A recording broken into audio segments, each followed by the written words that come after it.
welcome to another edition of the Silverbird Selection. Now you might have been expecting me to be introducing one of my review comparison videos where I compare the reviews of my games that I've done with the ones from Lemon 64 and Zap 64, but unfortunately the Lemon 64 website was hacked about a week ago and it's not back up yet, which means I can't access it to do my comparison video, so that's going to have to go on hold for a little while. So instead I'm going to be doing a game review, as you've probably already worked out from the title of this video.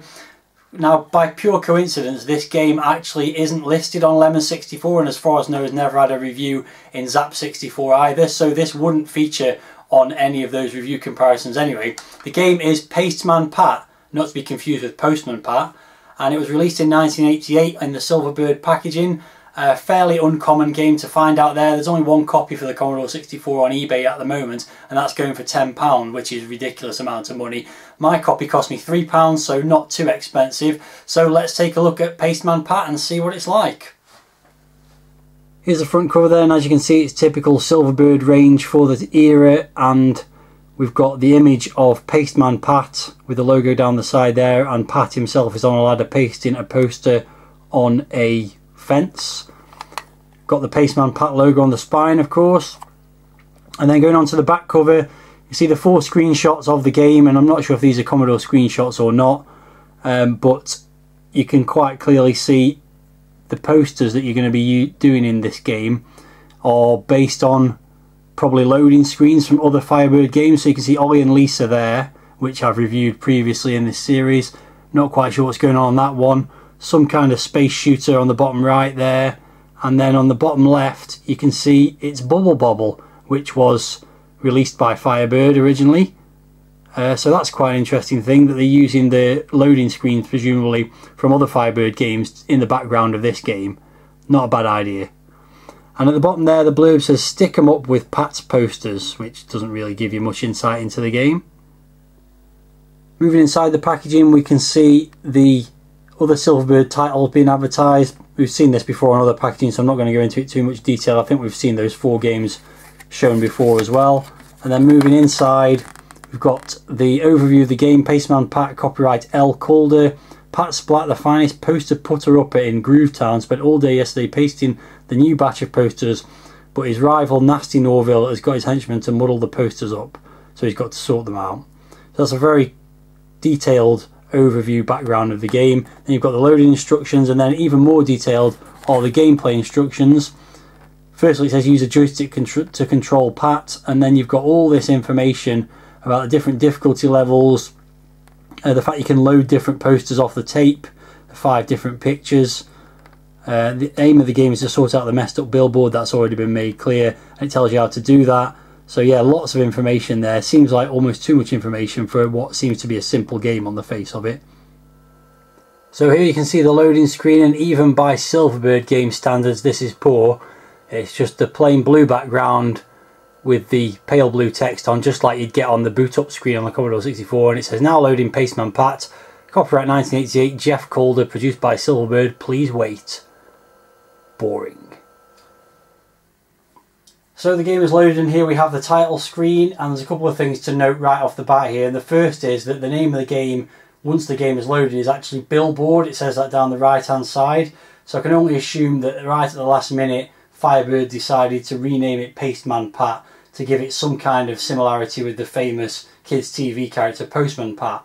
Not quite sure why they did that, but there you go, that's what they did. You can see the Firebird logo on the right hand side there, and then in the middle you can see the different difficulty levels. So if I move the joystick up and down, these are all the different difficulty levels, and they determine how many segments the posters split up into.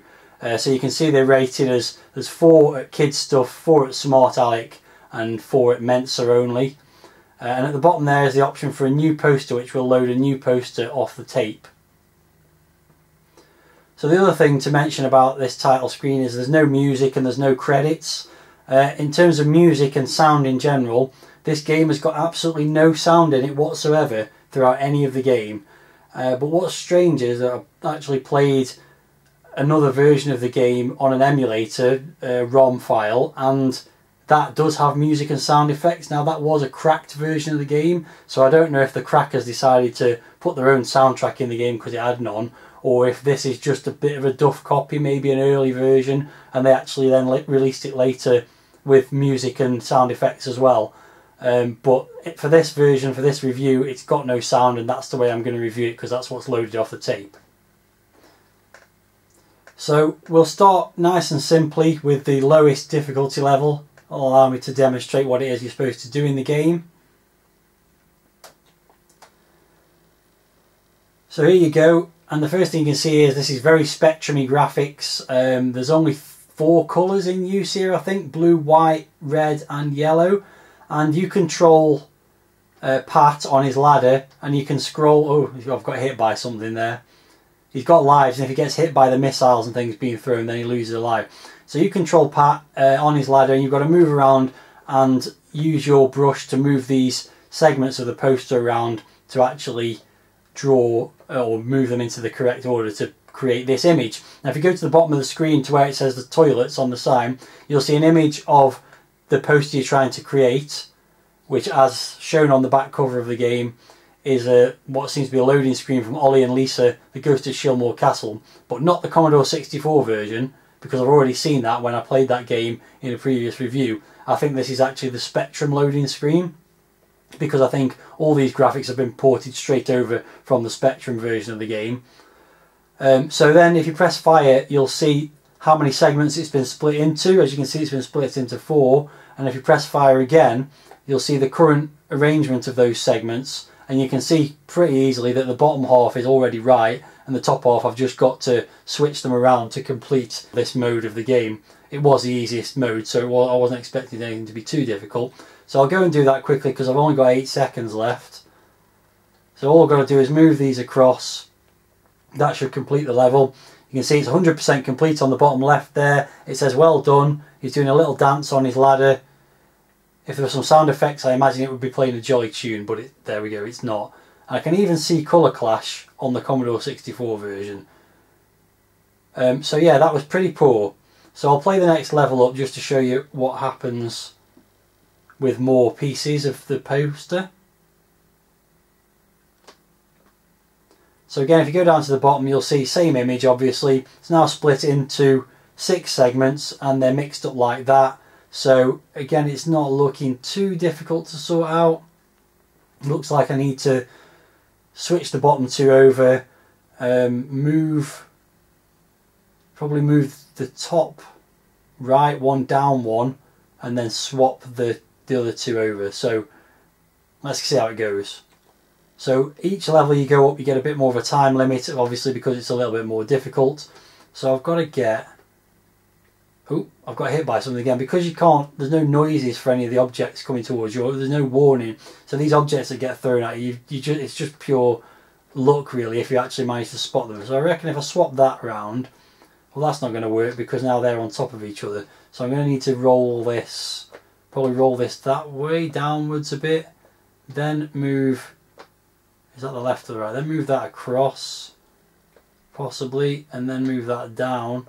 That was a bit daft, but okay, so that's the top bit right. And then to get these right, what am I going to have to do here? I'm going to have to go move that across that way. And then somehow I've got to swap these 2 over as well. This is actually proving to be more difficult than I expected for such a low skill level. I'm just not getting how you do it. It's basically one of those sliding block puzzles that you used to get as a kid, but there'd always be a bit missing in that one, so you could move the pieces around. Whereas this one, you've actually got to get them all aligned correctly without being able to swap them in any way. They're all in a row or a column. So let's give that another little try. It'll be mixed up differently this time anyway. But yeah, I made a right hash of that. So let's have a look. Same thing again, obviously. Okay, well, this doesn't look too bad because now all the right hand side should be on the left and it's already in the right order. And then all I've got to do is cycle the left hand side up one to get them right on that side. So let's give that a go. Should be fairly easy this time. So you hold the fire button down, by the way, to and then push in the direction you want to move stuff to actually move the pieces of the poster around.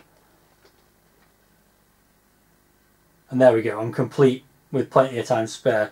There's no score, by the way, in this game. There's no accumulation of score for some kind of high score. It's literally just complete the level and move on to the next skill level.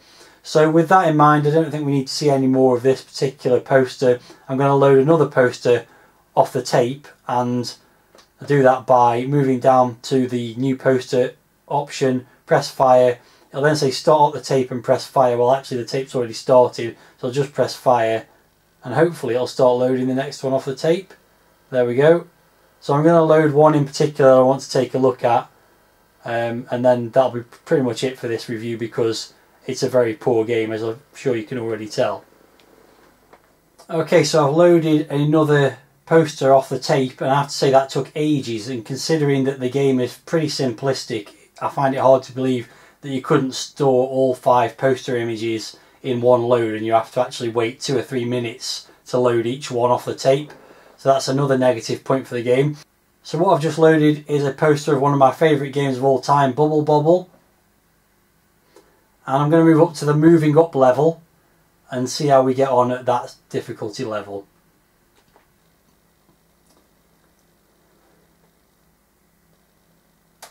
Okay, so let's take a look at the poster. As you can see, it's the Bubble Bobble loading screen, but definitely from the Spectrum version because of the colours, and also it says there the game was by Mike Follin, and I know for a fact he didn't do the Commodore 64 version of the game. So then you can see it's broken up in this difficulty level into 8 sections, and that's the current arrangement of them, and they are all over the place. So given the fact that you've got no empty slot to slide one of these pieces into, somehow you've got to move all these around and get them into that poster image using just up and down, left and right, sliding these blocks around.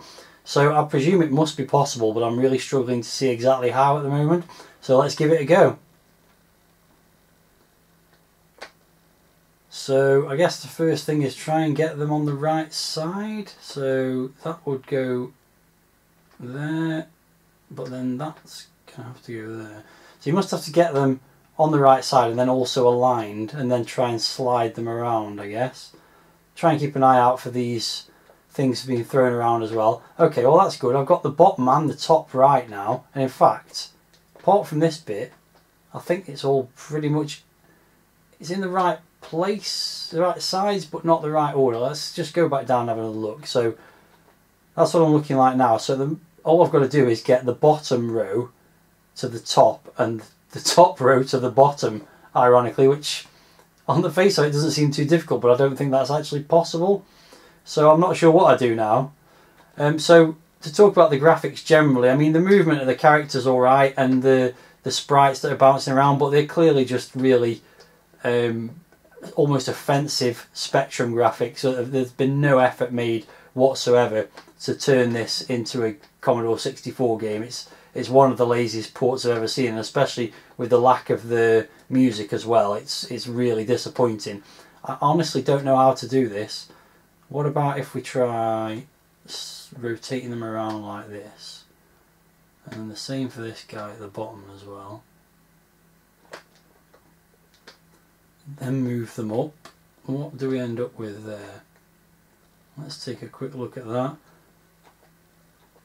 Okay, so that's made it a lot worse than it was to start with, but I have got the 2 dragons, Bub and Bob, at the bottom there. Now all I've got to do is get the whole of the rest of it in the right order, which just seems like almost impossible. But let's give it a go. So clearly I've got to move the right side up to the top somehow. Move that across there. Move that back down. Okay, that's got all the top bit in the right order.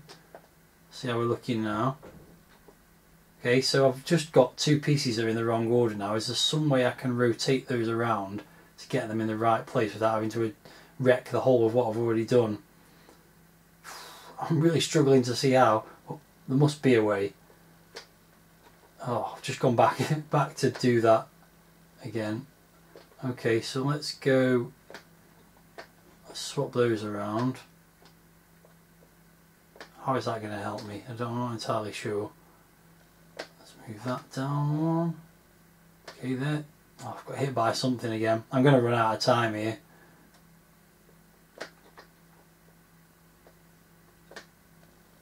Am I any closer to doing it? Still not seeing how to do it. Just not getting this at all. It's really quite difficult, and for a game where I'm not even at a particularly high difficulty level, I'm still on the easy mode apparently. I'm no better off here. I've got them all just rotated around. I got hit by something again, didn't even see it coming. Yeah, I'm really struggling with this, and frankly I'm not going to be continuing any further along when the time runs out. I just don't get it. I don't get how you can rotate them without messing up everything that's above you, because you end up sliding the whole column down or the whole row across. Just for fun, let's quickly have a look at one of the higher levels. Let's go with the Mini Mensa one. So for this one you get 4 minutes, and actually I might argue that this could be easier because there's more sort of scope for moving them around, but that's what it looks like at the moment. And really I'm not going to bother progressing with trying to get any further in this game because it's really bad. So I'm just going to leave it on the screen. I might play a little bit with it while I go through the review scores. So packaging actually wasn't too bad. It was average. I don't like the fact they changed the name of the game to Pasteman Pat. Just seems like an attempt to cash in on the well-known name of Postman Pat. But overall I don't think it was too bad. The instructions were very detailed. The image was alright on the front, so I'm going to give it 5 out of 10. Presentation of the title screen and what have you, and this screen is reasonably good. You've got lots of difficulty levels to choose from at least, and the ability to load different poster images is kind of good, although I do feel like you shouldn't have to be loading them off the tape. You should just be able to pick them right from loading the initial game load. So I'm going to give the presentation 6 out of 10. Graphics are poor. They're, you know, for Spectrum graphics they're reasonably good, I suppose. There's some nice definition on the sprites and what have you, but it's a really lazy job porting them over to the Commodore 64, and also using the posters. The posters are obviously probably the nicest part of the game, and they're someone else's graphics basically. They're not the person who programmed this game's graphics anyway, so I don't feel like they should be getting any extra bonus points for the nice poster images that they're using. So for that reason I'm giving it a score of 3 out of 10 for the graphics. Sound, you can probably guess there's no sound, so there's no score for the sound. It's a big fat 0. And then playability, well, it's a really boring game. It's, you know, in principle it's not a bad idea for a puzzle game, but it just seems to be impossible on the higher levels to be able to move these bits and pieces around and actually create an image that's going to, you know, that actually completes the level. There's so many places where you've got to move things back and forward and get them in the right place. It just seems to be almost impossible. Like I said, it's one of those sliding block puzzle games, but without the empty space to move the block into. So you've got to, every time you move anything, everything moves. So yeah, it's just really difficult, and as a result really boring. The other thing is, when you do complete the level, it doesn't even show you the completed poster on the screen, which just seems like a poor thing. And the fact it's also throwing these projectiles at you just seems totally superfluous when the actual solving the puzzle is difficult enough as it is. So the idea you've got 5 lives, it just makes no sense. It's a mixture of a couple of different types of game that just don't really go together. So I'm giving up at this point. I've still got nearly 2 minutes to go, but I don't think I'm any closer now than I was at the start. I've got a couple of bits sort of lined up with each other, but I just don't see how I'll ever get these into the right order. So final score, I'm not sure if I mentioned the playability. I'm giving it 3 out of 10, and even now I'm thinking that's a little bit too generous. But the overall score I'm giving it is 3.5, which makes it comfortably the worst game I've reviewed so far. Obviously not worth the $1.99 asking price either. I would feel intensely ripped off if I paid $1.99 for this game. Not that I don't think I ever would have done, because it's not my kind of game anyway. So definitely not worth the asking price. Terrible game. Don't want to see it on the screen anymore. So this is the end of that review. If you've got any thoughts about this game, if you've ever played it, then let me know in the comments. But maybe this is why it never ended up on Lemon 64 or reviewed in Zap, simply because it's just absolutely bloody awful. Thanks for watching this video, and I'll see you again soon.